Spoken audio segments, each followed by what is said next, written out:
I'd like to have a short prayer. Lord, as we consider the life and experience of a man of God, be with us as we share together and as he shares with us. And thank you for your blessings. Myron, share with us if you can. Thank you. I hope you can hear me all right. Yeah. I grew up a little farm boy out in western Ohio. My dad had been an orphan boy from Bern, Indiana. His mother died when he was 7, and his dad brought him to Elida and put him with a relative there. So Dad grew up at Elida in the Pike Mennonite church community. That was different from his background, but he got involved, and so our family grew up that way. There were 5 boys and 1 girl, and we all got involved in the church. It was very important to us because he made it that for us. I well remember a lot of those early influences that helped to shape my life. Talking about that background, when I was a young guy, Dad had borrowed money to buy this farm, and then the folks in Bern, Indiana, the man died that had loaned it, and so he had to pay it now. Well, Dad didn't have money to pay it right off, so he went to Bern and asked the man if he would take some of his cattle, and so he sold him enough cattle to pay off the note. Then we were free. Well, what do we do now? It's fall of the year, and you don't do much on the farm in the fall of the year. So Dad had friends down here at Denby, Virginia. You know where that is? Down Newport News area. And he got in touch with them, got a job down there for the winter. So we drove to Denby, Virginia, and we came through here at Harrisonburg. I still remember our stopping here, just calling on a few people, and I looked at EMS it was then, with a lot of interest. We went on to Denby and spent our winter there, and then went back home to Elida, Ohio. When I got a little older, EMC had an appeal, and so I came down here to school. Well, that was a change from community to Elida, Ohio, but a change also in relationships. I didn't have the same kind of background that many had here at EMS, it was then. But it was a good year for me, and that was the beginning of a continuation in that new direction. I'm not sure what I ought to be sharing today in terms of this dimension, but there were some people from Johnstown, Pennsylvania, who had been missionaries in India, and they came to Ohio, and this man, Loy Nis, taught in the Christian day school we had there. Well, I didn't pay much attention to him, but he had a daughter that I paid attention to. And Esther and I began to date a little bit, but we were very young. So it was once a month that we were permitted. But we rode on the school bus, sat together on the school bus, and we had our association. So that continued for the next years until we got married. We were both rather young then. I was just turned 20 and she was 19, right? You were 19 when we got married? She doesn't remember, so it doesn't matter. We've been married all those years now. I didn't get that. Sorry. Okay, good enough. So it's been quite a few years, 72 years now. Sorry about that. That's part of aging. Can't hear each other. We do pretty well at home, though. So these years have gone by with involvement primarily here at Eastern Mennonite. I became president then of the college, and that opened up a whole new door. But I had been, before that, involved with the Coalition of Christian Colleges. I don't know if you know that program or not, but we used to be members of it. And this took me across the country and gave me introduction to a lot of other schools. So in the years that came, well, I would come and go from those schools and give lectures here and there. Our family, we had 3 children. The oldest one sitting back here, John. Michael didn't live too long. That was very difficult to see Michael go. And then Marcia, and she is in California now. So we had the 3. That was our family. I'm not sure what I should share further, other than to say that we did a little traveling together as a family. In fact, went around the world on a trip. But we went to India especially and shared in some meetings there in India. And the family was well received there, and we were all together in that experience. I'm not sure what else I should comment on regarding that, but we came back to Harrisonburg after being away, and this is home. Been home for a good while, and we enjoy it here. Well, I'd take any questions you might have, but I'm not sure what I should share otherwise.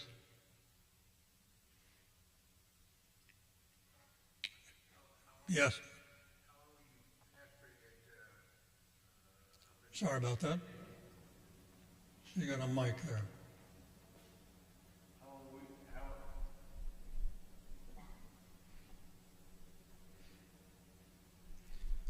We'll make it.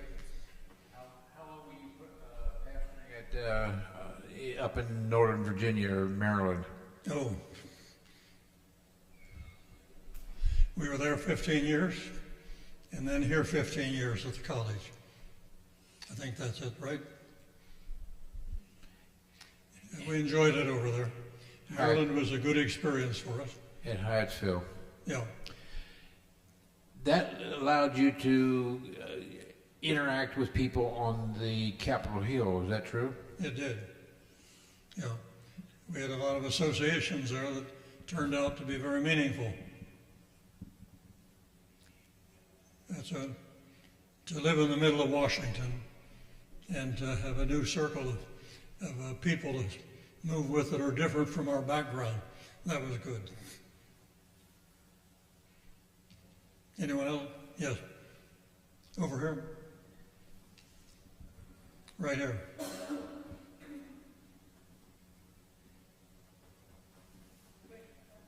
Right here. Tell us about your evangelistic work. Oh, how did you get involved in that? Thank you. That goes way back. I worked for a while in promoting George Brunk's revival meetings. And out of that, I began to get calls to come back there myself. And so I began conducting revival or evangelistic meetings. Revival, we called them then. And we had some rather remarkable, unique meetings across the country. I still thank the Lord for that, and I'm amazed sometimes when I think back of what I was doing at what age. I was just a young guy, but I was out there preaching and holding meetings. I did work with Brunk a while. Not many people here would remember Lawrence. Lawrence Brunk. He was one of the family, and he was the promoter. And he would go out and he'd prepare the meeting for his brother George. And Lawrence was quite a chap himself. If you remember him, you don't need my comments, and if you don't, it won't help. I'll leave it there. Yeah. Myron, my name is Lloyd Mast. And when I have fond memories of your 10th campaign in Arthur, Illinois. I was quite young, and but you just brought a sense of respect for the church and for ministry to me, and I've always remembered that. And a little story here. In your travels, you went from Ohio to Oregon. My friend Art Nuenswander showed me once. We saw the old truck, and he showed me once that his dad had put a generator where the right seat was of the truck to run the tent campaigns. And Art rode from from Illinois to Oregon on top of that generator. Very, very innovative. But I sense so much respect for you, and I thank you for all you've done for the church. Yeah. Thank you. I can't add to that. Thank you.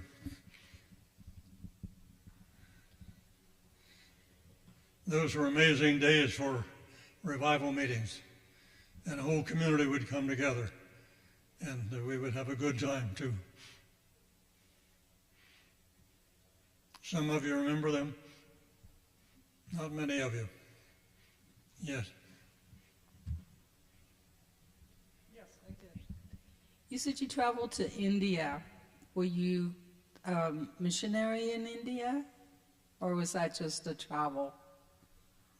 I'm sorry, I didn't get that. In India?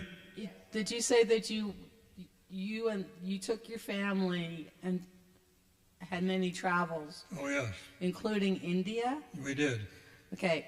The time that you spent in India, was that a mission travel? I was sharing with the different church groups. Okay. John, you remember that? How old were you then? Don't remember.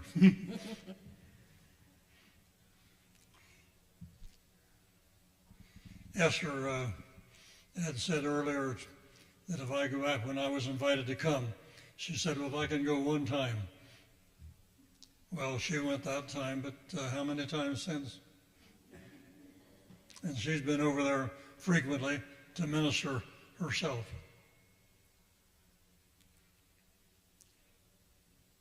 Yep.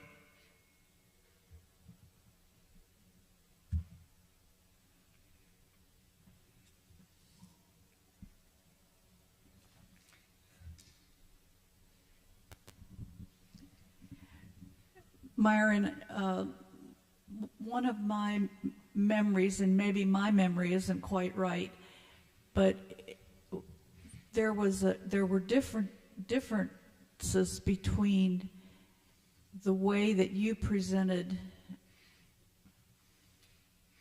the gospel and the way that some of the other preachers did it.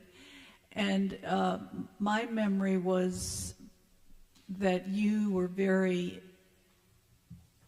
you always spoke of the love of Christ Jesus. Thank you. Rather than hell and brimstone, you were the love of God draws near kind of evangelist, and that was what attracted me as a young woman. Thank you. To come to the church. Thank you for that word. I used to try to think, how would I want to hear this if I was sitting there?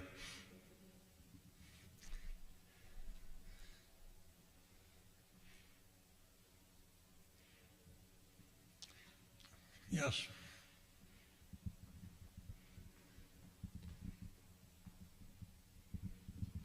Did you have, did you have any special moments when you felt called by God to do the work that you did? Yes, I did. Tell us about that. There were leaders in the church that affirmed me beyond what I would have done myself. And I'm amazed as I think back how much support I got from the church as such a young chap. I was just a young squirt, but the church leaders gave me encouragement, and I'm still not sure why. I guess so. Recognize that God had his special calling, his hand on me. Those were days of unique revival meetings. Some communities I was in, the crowd was an amazing gift itself, just to be able to preach to that audience. I can hardly tell you that today because I don't know where we would do that right now in the church. I guess God will raise up somebody to do it.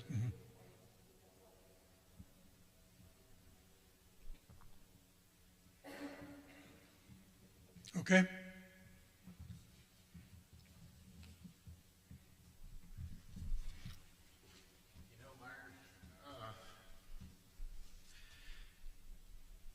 God calls people to step up to the plate, and when he called you, you said, I was there. Send me. So, And you did. And I admire Myron for all of the things that he has accomplished. He has influenced people from India to Europe to America to the East Coast to the West Coast to California. And all of these people that he has reacted to and ministered to are the recipient of his understanding and his guidance and his reliance on the Word of God. thank you. Thank you very much. You're welcome. Thank you for being here. And it's been my pleasure to kind of put this thing together, and I hope that his sharing his life with us has been good, and that we can look at other people as an example of how they can fill in the kind of things that he has done. May not be president of EMC or EMU, may not be a missionary to India or to Europe, but if you remember, he has had numerous trips to Europe and to the Mennonite community as it developed in Switzerland and France. And I have always wished that I could have gone on one of those trips because he has a wealth of information that he had at his fingertips, and he shared that with people. And I've heard many people talk about it.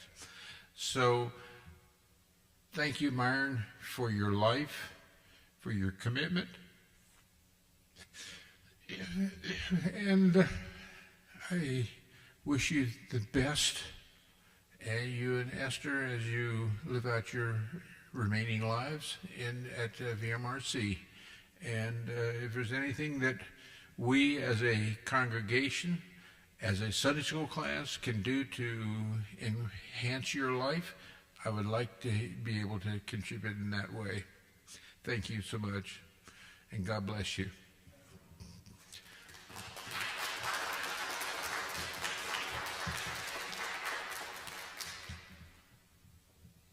Any other questions or comments that anybody would like to make?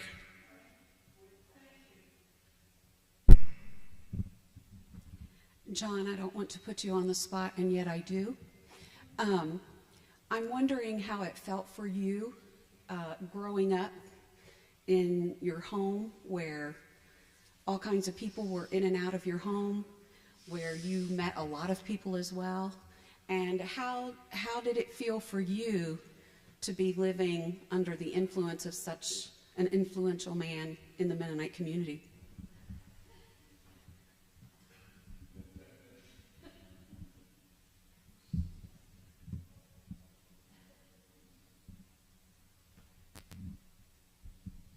that's a loaded question.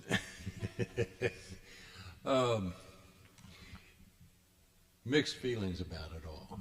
The part of it where you felt like you were living in a fishbowl is more the negative side of it, with community and everyone keeping a close eye on us kids and what we were up to. The good things about it were the opportunities we had, the travel, the exposure to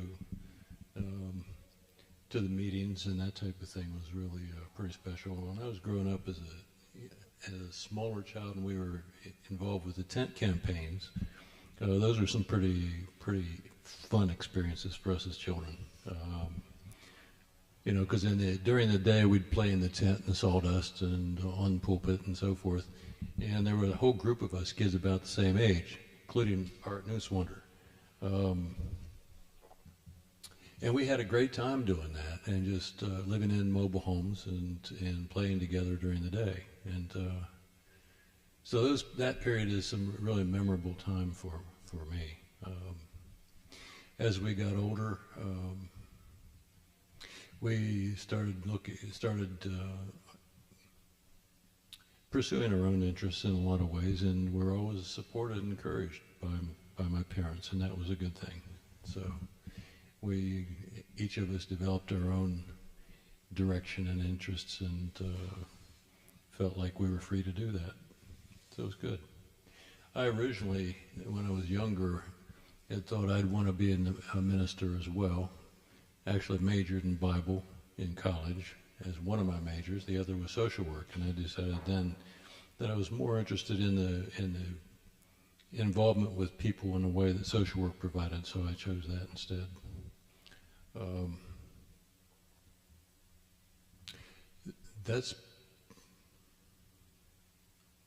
It's been good to have the parents I've had. I appreciate them.